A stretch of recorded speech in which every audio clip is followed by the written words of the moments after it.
Okay, so let's talk about the incredible scientist, inventor, and educator George Washington Carver. Now, you almost certainly know his name, and you probably connect him with one specific, really popular food. Which brings us right to the big question. Did George Washington Carver actually invent peanut butter? I mean, it's the one fact everybody seems to know about him, so let's just settle this once and for all. And the answer is a simple, straightforward no. He did not. And honestly, knowing that one fact is the key that unlocks the real story of his life, which is so much more incredible and way more important. You know, this quote from Reddit really just hits the nail on the head. Focusing on this one kind of fun myth does a huge disservice to Carver's actual genius and his profound contributions. So let's unpack the real story. First things first, let's put this whole peanut butter myth to rest for good. So who do we have to thank for our PB&Js? Well, the credit's a little bit split. A physician, John Harvey Kellogg, yep, the cereal guy, he patented a version way back in 1895. And that was before Carver's major work on peanuts even got started. But it was an entrepreneur named George Bale who around the same time began selling a spread that's a whole lot closer to what we buy in the store today. All right, now that we've cleared that up, we can get to the real story.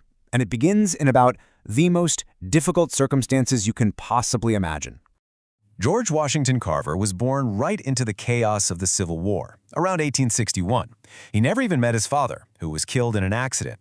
And then, when he was just an infant, he, his sister, and his mother were all kidnapped by slave raiders. Tragically, his mother was sold away and was never, ever heard from again. The baby George was eventually found, but he was incredibly sick. So his owner, Moses Carver, sent someone to find the family.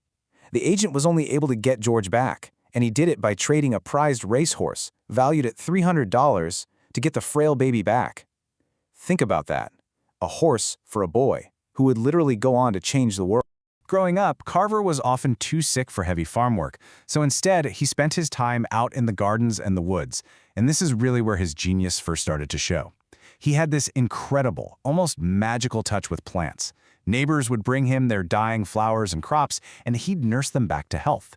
They even gave him a nickname, the Plant Doctor. He was raised by Moses and Susan Carver after slavery was abolished, and he stayed close to the house, learning things like cooking and knitting with amazing skill. You can just picture this quiet, observant kid constantly experimenting, always learning, and developing this fine dexterity that would serve him so well later in the laboratory. Carver's thirst for knowledge was just unstoppable. I mean, at just 11 years old, he left home all by himself to find a school that would even accept him. For over a decade, he journeyed across the Midwest, working odd jobs, fighting poverty and racism just to get an education. And that persistence paid off. He was finally accepted into college and eventually earned his master's degree from Iowa State, a truly remarkable achievement for a black man at that time. And this is where his life's mission really kicks into high gear. After he graduated, he was hired by the famous Booker T. Washington to run the agriculture department at the Tuskegee Institute in Alabama. He wasn't just taking a job, though. He was walking straight into a crisis. Carver himself described the problem he found down south. You see, generations of farming only one crop, cotton, had totally stripped the soil of all its nutrients. It created, in his own words, a vast territory of barren and furrowed hillsides. Southern farms were failing, and poor farmers, most of them black sharecroppers, were just trapped in this endless cycle of poverty. Carver's solution was brilliant and, for them, revolutionary: crop rotation. Now, it wasn't a brand new idea, but Carver perfected it for the Southern farmer. The concept is pretty simple. Planting the same thing over and over just drains the soil. But some plants, like peanuts, actually put vital nutrients back into the soil. So his prescription was basically a 4-step cycle. Step 1, the problem. Years of planting just cotton was destroying the land. Step 2, the consequence, economic ruin. The cure was step 3.